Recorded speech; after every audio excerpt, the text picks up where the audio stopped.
Saya mengemis kepada para ulama sebanten agar bersuara, tidak ngeganggu aktivitas, tapi menyampaikan pernyataan menolak PIK 2. Kasusnya sungai diuruk ya? Dua sungai diuruk. Full, jadi hilang sungai sama sekali? Jeda 20 meter itu. Lebar sungai itu 20 meter. 20 meter. Diuruk. Habis total, dia rata? Rata. Lebih tinggi dari empang. 1 meter. Ya. Oh. Itu tujuannya apa diuruk ke sungai itu? Nah, itu mungkin tepatnya tanyanya ke pihak PIK itu mah. Kalau tanya tujuannya apa? Emang pelakunya PIK? Itu sudah jelas.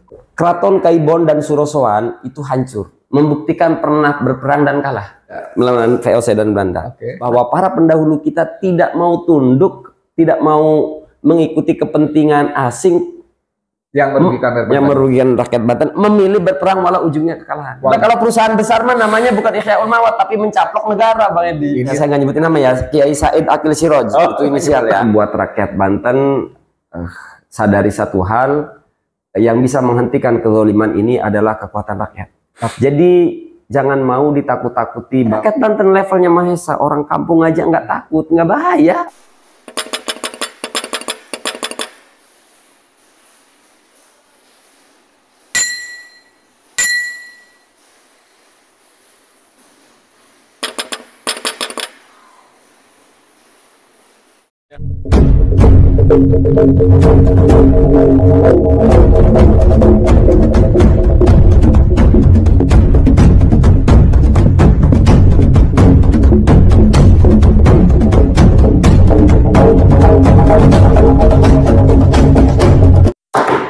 Bismillahirrahmanirrahim. Assalamualaikum warahmatullahi wabarakatuh. Teman-teman, dengan saya Edi Mulyadi dari Forum News Network FNN Bang Edi Channel. Pagi apa siang nih kita di jam segini? Jam 11 Pak? Siang deh ya? Siang. Kalau kita doyan tidur ya, wah baru jam 11 gitu. Ya, saya kedatangan tamu Jawara. Ini Jawara ini sebutannya gak cepat. Soalnya ada Ustadz, Kiai, punya pondok pesantren juga. Masih muda.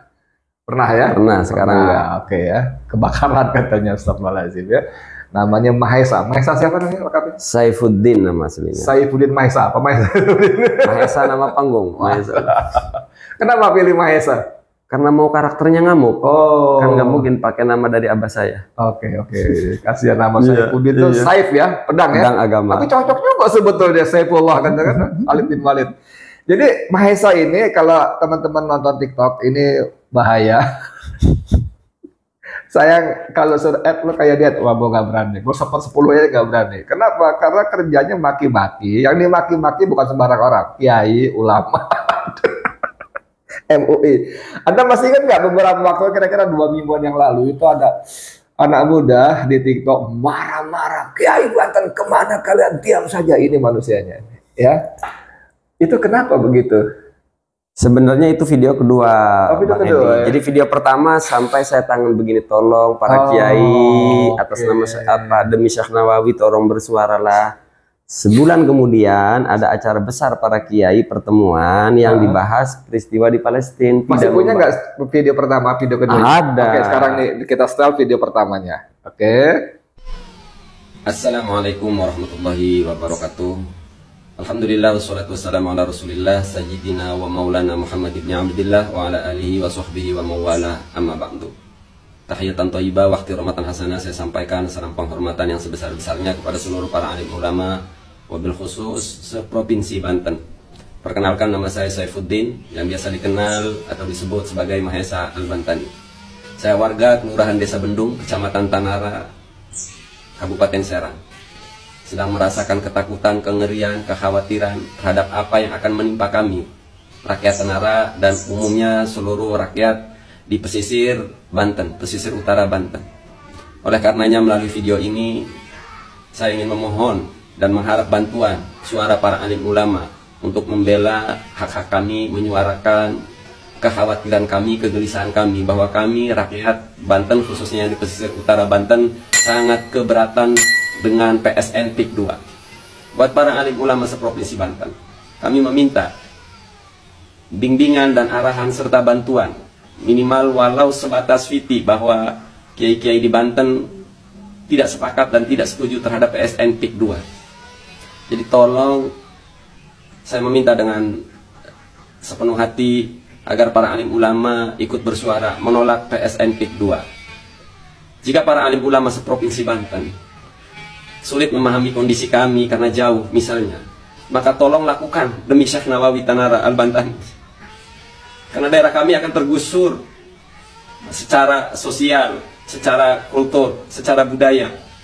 Jadi tolong lakukan, buat viti penolakan seluruh ulama seprovinsi Banten. Jika sulit melakukan demi kami, maka lakukanlah demi Syekh Nawawi Tanara Al-Bantani.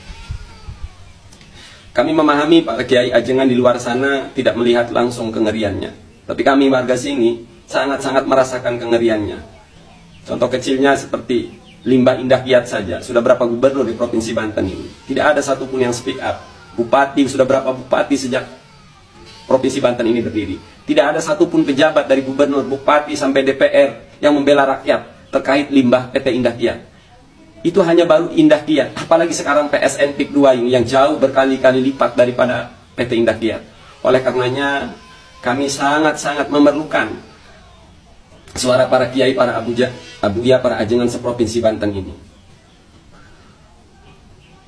Tolong bimbing kami, karena jangan sampai tragedi 98 terulang. Kita sudah dewasa dalam berdemokrasi, tapi tetap kami butuh bimbingan para ulama. Setidaknya kalau para ulama, para pimpinan pondok pesantren Provinsi Banten ikut bersuara menolak PSN PIK 2, setidaknya itu dapat menenangkan kami, bahwa kami tidak sendirian. Ulama kami di Banten membela kami gitu. Warga Tanara, Kronjo, dan seluruh utara Banten. Jadi mohon para kiai, tolong suaralah untuk kami. Bersuaralah demi Syekh Nawawi Tanara Al-Bantani. Mungkin dengan cara ini Pak Kiai Abuya Ajengan, Anda bisa dilirik oleh Syekh Nawawi.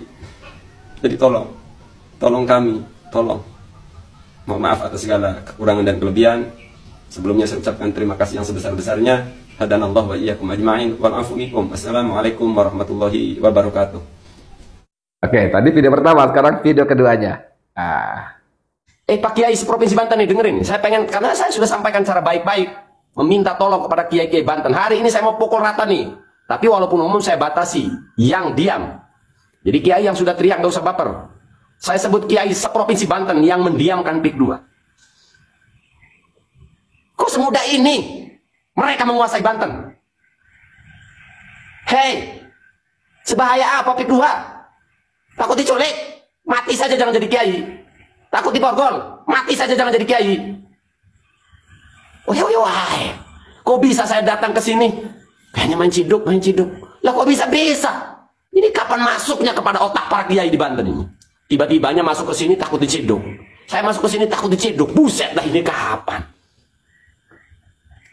Hebat kali.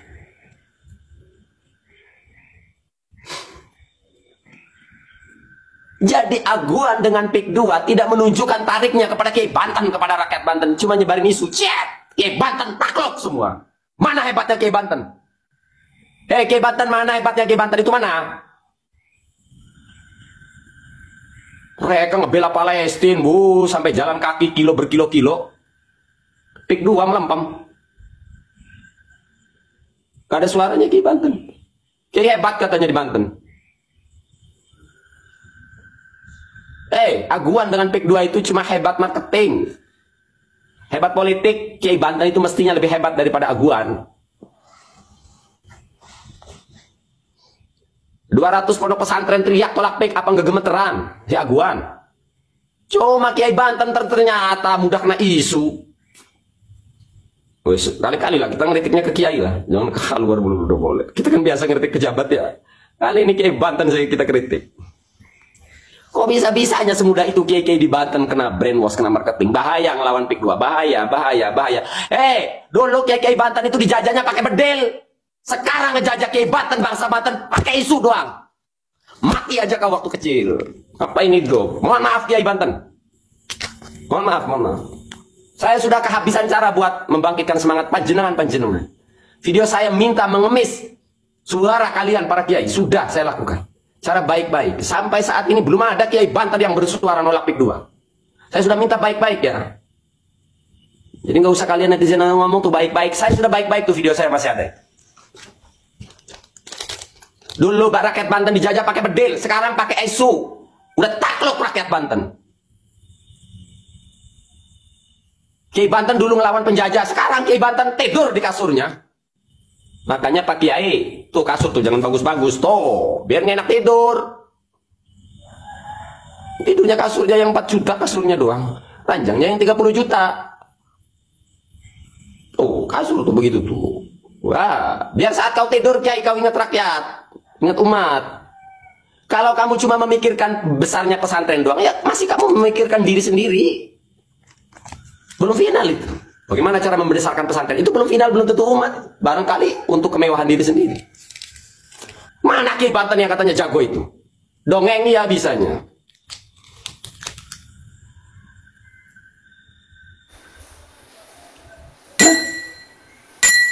Apa? Kau sibuk pikir Syekh Abdul Karim Tanara, salah seorang ulama yang menginstruksikan 1888 melawan VOC Belanda. Apa Syekh Abdul Karim Tanara beserta murid-muridnya, apa ulama-ulama di Pandeglang Cilegon punya bedil? Nggak punya bedil. Punyanya tasbih dan dikir. Melawan. Wah, hari ini pakai mulut doang, mulut Kiai suruh speak up, nggak ada yang speak up. Di Banten. Kiai seprovinsi Banten nggak ada dengan santrinya ngomong menolak PIK 2. Wah, apalagi turun di lapangan setelah diselusuri. Nggak bisa ngelawan 9 naga. Hei, bukannya nggak bisa ngelawan 9 naga tuh. Lo Pak Ustadz, Pak Kiai yang kena brainwash. Oke, gimana ceritain? Nah, jadi kronologisnya saya mengemis kepada para ulama sebanten agar bersuara, tidak ngeganggu aktivitas, tapi menyampaikan pernyataan menolak PIK 2. Itu awalnya tuh. Sebulan kemudian ada acara besar, tapi yang dibahas Palestina doang, tidak membahas Banten. Bahwa Palestina itu penting sama saudara, iya. Betul, sepakat. Kita pun sama memperjuangkan Palestina, tapi kan akhirnya menjadi miris. Karena kalau bicara yang di depan mata tuh nasib kita, nasib saudara kita langsung. Mimbabil aula lah kalau dalam konteks fikih kan lebih wajib yang di negeri sendiri. Nah dari situlah akhirnya timbul kecewa. Dan bahasa saya pun bukan makian sih tepatnya, karena apa takut namanya istifham ya, istifham ingkari sebenarnya. Kalau dalam bahasa akademis itu namanya istifham ingkari. Sebenarnya bertanya tapi sebenarnya kalian tuh kan nggak takut, maka bersuaralah. Kalau takut mati be jangan. Jadi video pertama itu sebenarnya masih memohon. Ya? Masih memohon. Itu jedanya dengan video kedua sebulan. Setelah dianggap sebulan nggak ada respon, jebret. Nggak ada respon, dan kebetulan ada acara besar waktu itu. Tiba-tiba saya berharap waktu itu husnudzonnya, nanti di acara besar ini Banten dibahas. Ternyata tidak dibahas. Betapa hancurnya itu Bang Edi. Iya. Oke, teman-teman sekalian, ini masih muda, umurnya baru 40-an ya, dibanding saya kan udah aki-aki banget ya. Cuman dia punya nyali itu, saya kira kalau bahasa pewayangannya pilih tanding ini. Pilih tanding ya. Tadi saya dikasih lihat ada video waktu Ombudsman datang 15 Januari. 14 Januari itu dia hadir dan dia ditolak oleh warga, bahkan didorong-dorong. Bukan warga, itu staf desa. Kita malah bersama warga. Staf desa. Kita datang bersama warga. Desa apa? Desa Kohot? Desa Muncung, Ronjo. Jadi gimana ceritanya itu sebetulnya? Kan kita, ada videonya ya? Ada nanti. Ini videonya nih, kita tonton dulu. Ada videonya, ajak kerasa, dilakukan. Karena persoalan saya ya, jadi persoalan bapak-bapak, saya ada dapat undangan ombudsman untuk hadir, sebatas itu saja. Saya ingin mendengarkan perbincangan antara pihak pemerintah dengan pihak perwakilan dari pengembang, sebatas itu saja kok. Boleh kan, ini bersifat publik kan? Oke. Nggak ada yang ribut-ribut kok, ngapain? Seki aja nih kayaknya panas ya. Iya. Ya benar. Ya terserah pihak desa, kalau memang tidak diperkenankan, saya atas nama Kesultanan Banten tidak diperkenankan, ya enggak apa-apa, kita tidak memaksa. Tapi tolong keterangkan bahwa kami tidak diizinkan. Saya atas nama Kesultanan Banten. Ya, tidak mengizinkan. Oke.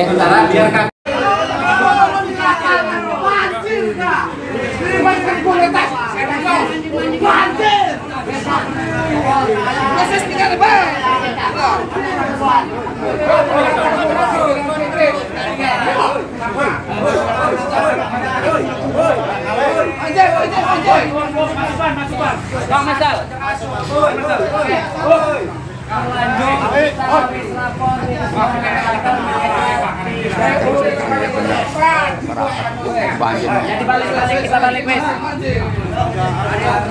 Balik lor.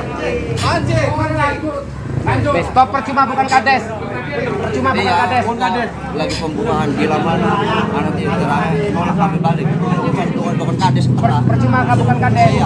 Iya. Percuma bukan kades kalau ada. Kades itu kembali kades.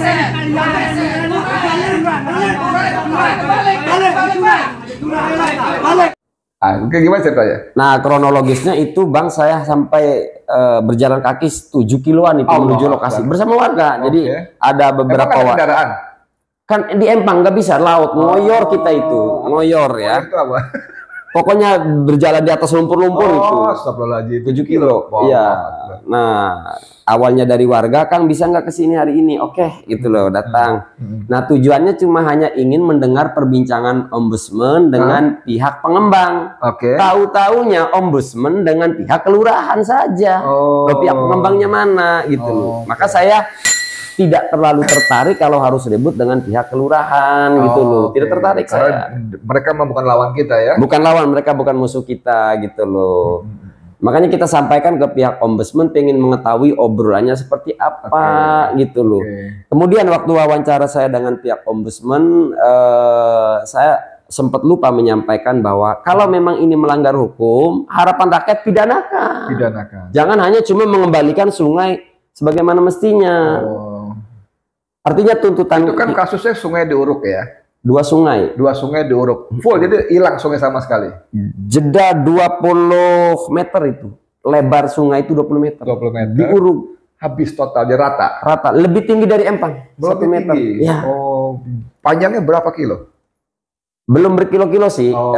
karena kan banyak empang sawah yang diuruk dari Oke. empang sawah tuh bagian kali itu belum sampai berkilo-kilo. Oh, tapi kan fungsinya jadi hilang. Udah hilang fungsinya. Oh, gitu. Itu tujuannya apa diuruk ke sungai itu? Nah, itu mungkin tepatnya tanyanya ke pihak PIK itu mah. Kalau tanya tujuannya apa, Emang pelakunya PIK? itu sudah jelas. Confirm. Kalau untuk itu saya berani katakan itu PIK. Oke, oke. Karena jelas memang di wilayah PIK. Oke, saudara sekalian, ini seperti yang dikatakan oleh Mama Sedido beberapa bulan yang lalu. Jadi pengembang PIK 2 ini bukan cuma mengokupasi, bukan cuma mengambil alih, menguruk sawah-sawah dan tambak warga yang sebagian besar bahkan belum dibayar. Kalau boro-boro dibayar, harga juga belum cocok. Ada yang dicocok sebagian langsung diuruk semua dan sebagainya.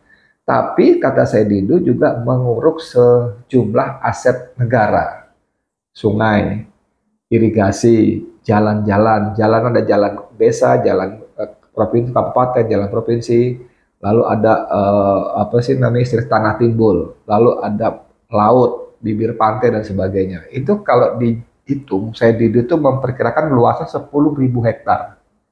Perkiraan saya itu 10.000 hektar. Dan itu nggak jelas siapa yang terima duitnya karena harus dibayar. Nggak telah terima duitnya dan sebagainya. Oke, lanjut lagi. Terus gimana? Kamu sekarang kita fokus ke Kiai ini ya. Oke. Saya kurang informasi sejarah tentang Banten. Sambil minum Bang Edi. Iya dong, harus diminum ini. Ngopi kita. Ngopi dulu ya. Nah, secara singkat saya tahu Banten itu adalah kota apa ya, pahlawan lah maksudnya. Iya. Dan itu sebagian besar adalah para kiai, para ulama, tentu dengan para santrinya, ya Betul. kan. Bahkan kemarin waktu saya acara di Kesultanan itu Sultan Banten, bukan, saya kutip dari Kiai Haji Embai, ya, Embai. Ketua Umum Matlaul Anwar di sana. Ketika tamunya datang, Surtawijaya, ada video saya juga. Jadi tolong sampaikan Pak Surta kepada Aguan bahwa rakyat Banten menolak. Jangan sampai rakyat Banten merasa dijajah. Karena kalau saya merasa dijajah akan berbahaya. Dulu Sultan Banten lebih rela istananya rata dengan tanah daripada Banten terjajah. Nah, coba gimana ceritanya Mahesa? Uang Banten kan? Asli. Kamu tinggal di mana sebetulnya? Pas Tanara. Oh, di Tanaranya? Iya. Oh, kampung. 1,5 kilo dari rumah Kiai Ma'ruf Amin. Oh, rumahnya Kiai Ma'ruf. Wapres itu. Mantan. Oke, terus? Ya itu sering kita sampaikan di media sosial Oke. bahwa para ulama ini dulu dari Kesultanan dulu ya kita bahasnya. Oke. Sering kita sampaikan, bahkan kemarin saya ajak anak-anak di Keraton Kaibon bahwa Keraton Kaibon dan Surosoan itu hancur, membuktikan pernah berperang dan kalah.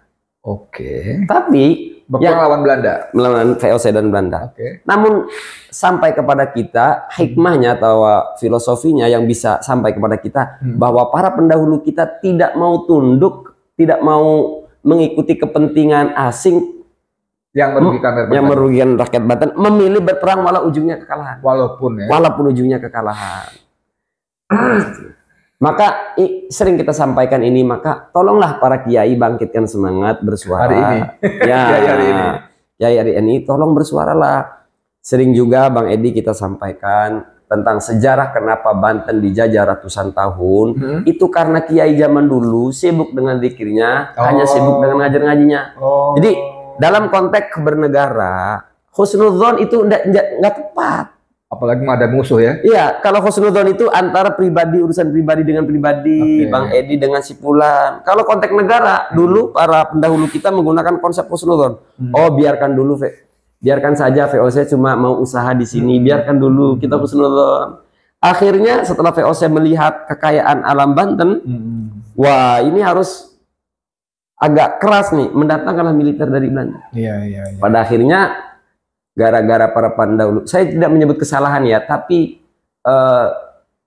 ini sesuatu yang tidak tepat gitu, husnudzon dalam konsep bernegara. Dalam bahasa Al-Quran itu ada surat yang bunyinya A'udzubillahi minasyaitonirrajim, Muhammadur Rasulullah walladzina ma'ahu asidda walal kufar ruhamaa'u bainahum.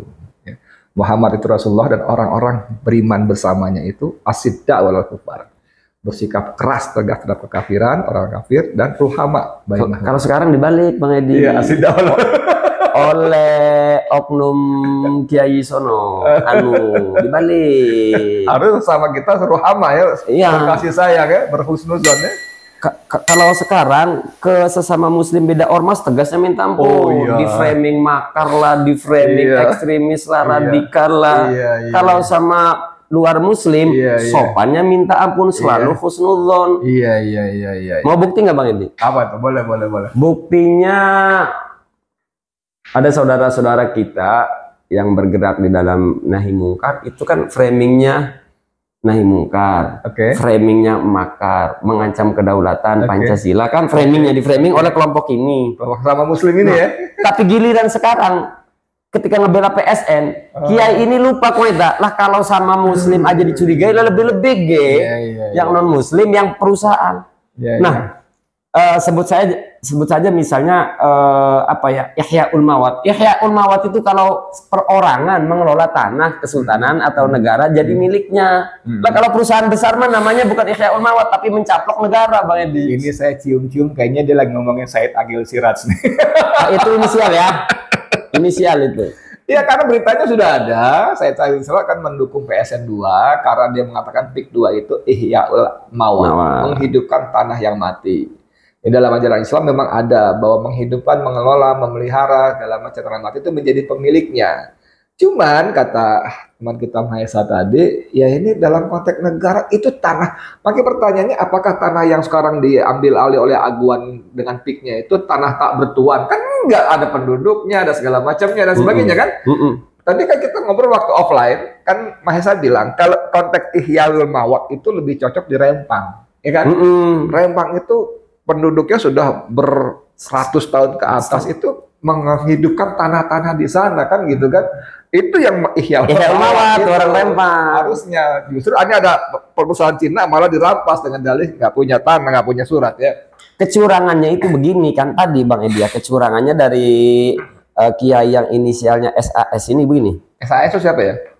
Inisial ya, saya nggak nyebutin nama ya. Kiai Said Akil Siraj, itu inisial ya. Nah, kecurangannya begini.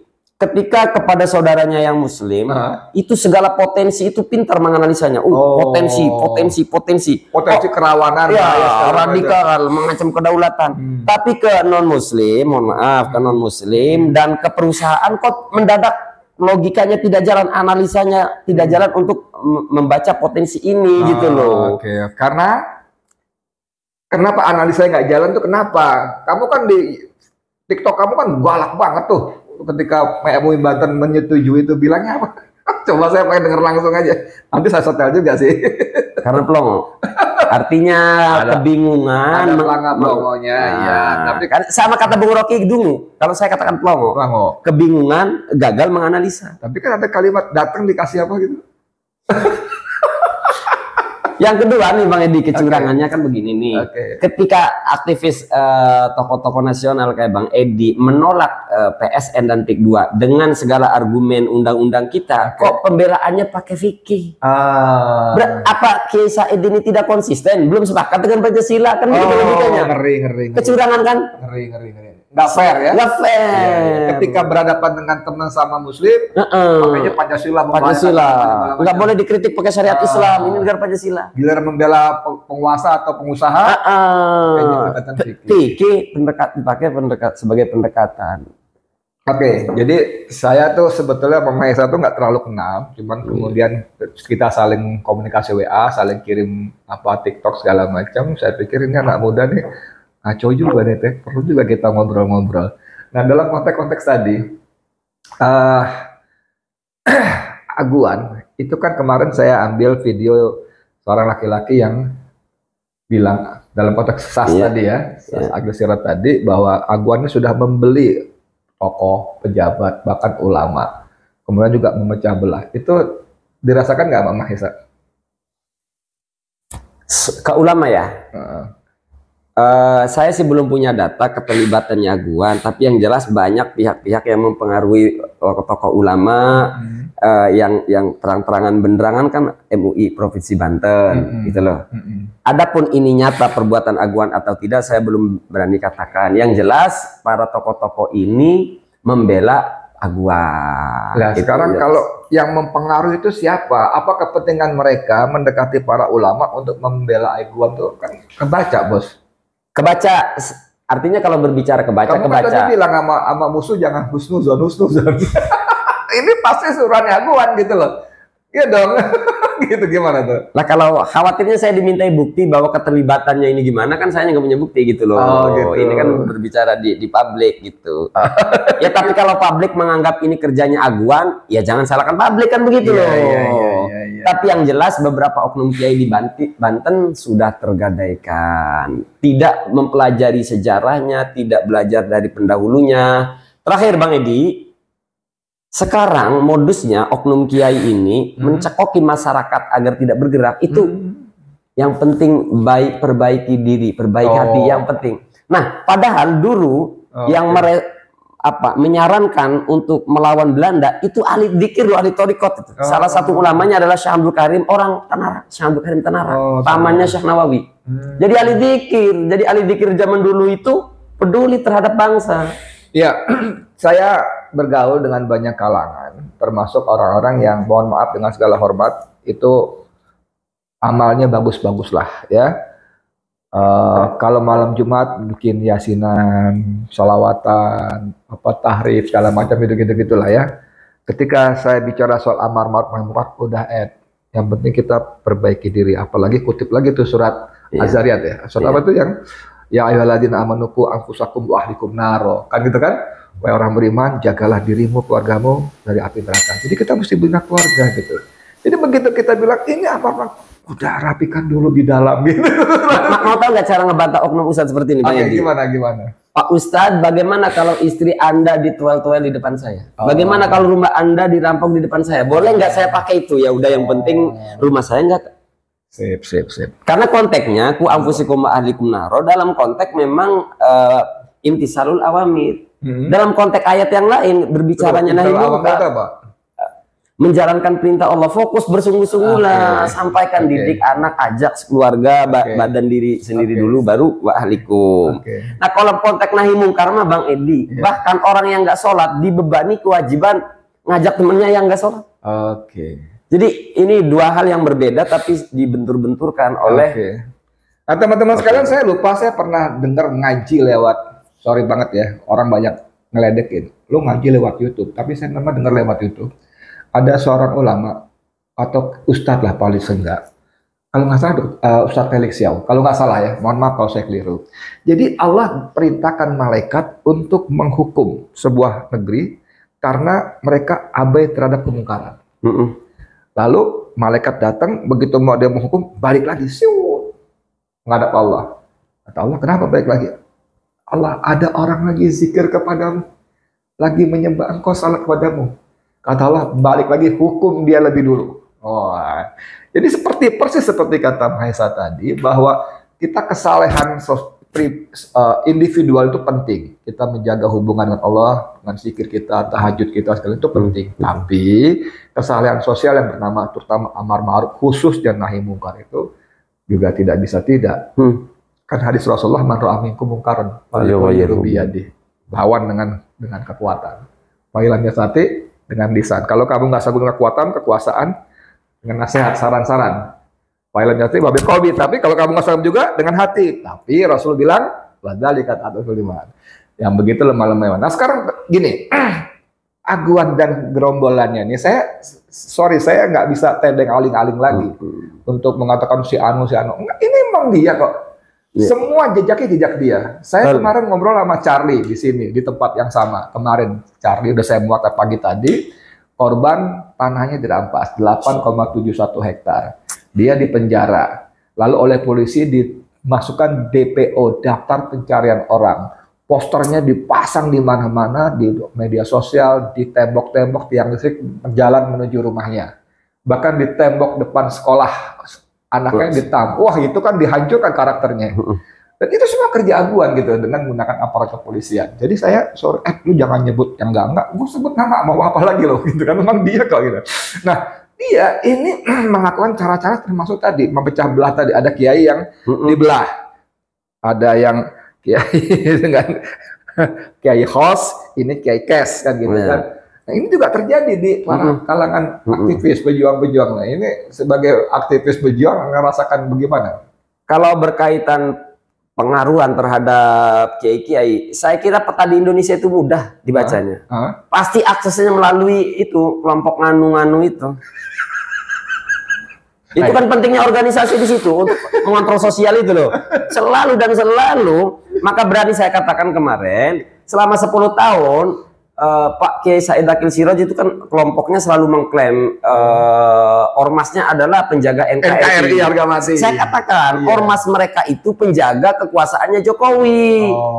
Sering bahkan ketika saya ngobrol dengan intelijen saya ngomong begini, Bang, perekat NKRI adalah Islam. Bukan ormas tertentu. Ormas tertentu itu hanya mengklaim. Faktanya ormas tertentu penjaga kekuasaannya Pak Jokowi, bukan NKRI. Nah, buktinya hari ini ngebelain PSN pakai dalil fikih. Iya. Oke, sebagai penutup, Maesa ada saran nggak buat khususnya satu Red Banten secara umum? Kedua, saya ingin ulang lagi, karena ini penting, peran ulama, kiai di kalangan umat kan dengan segala macam plus minus kan masih didengar, dipatuhi. Misalnya seorang Ma'mun Muzaki, senior saya di pelajar Islam Indonesia, itu hormat betul pada Kiai Mbai. Dan banyak kiai-kiai lain yang datang ke rumahnya rapat setelah mereka diterima oleh Kiai Ma'ruf Amin, kan rapat di rumah beliau. Mengatakan kita habis rapat sama orang tua kita, kiai kita gitu kan. Jadi tetap bagaimanapun kiai itu ada tempat di hati umat. Nah, betul. Gimana menurut Maesa? Pertama untuk rakyat Banten dulu. Oleh karenanya buat rakyat Banten sadari satu hal, yang bisa menghentikan kezaliman ini adalah kekuatan rakyat. Itu yang pertama. Nah, jadi jangan mau ditakut-takuti bahwa kalau yang speak up bersuara. Adanya style saya yang barbar itu sebagai simbolis pesan kepada rakyat Banten, nih Maesa baik-baik aja gitu. Jadi jangan mau ditakut-takuti. Gas kencalnya kapolnya. Sebutin nama. Gaspolnya. Pelongo-pelongoin oknum. Ini adalah pesan ke rakyat Banten. Rakyat Banten levelnya Mahesa, orang kampung aja nggak takut, nggak bahaya. Ayo bersatu. Nggak punya saudara jenderal, nggak punya saudara pejabat, nggak punya. Cuma ustadz kampung lah istilahnya ya. Santri kampung. Santri kampung. Ustadz lah punya pondok sendiri kok, kiai malah sebetulnya. Tapi itu dulu tahun 2014. Sekarang kan saya nggak aktivitasnya aja. Jadi terus lawan, jangan takut. Lawan. Kemudian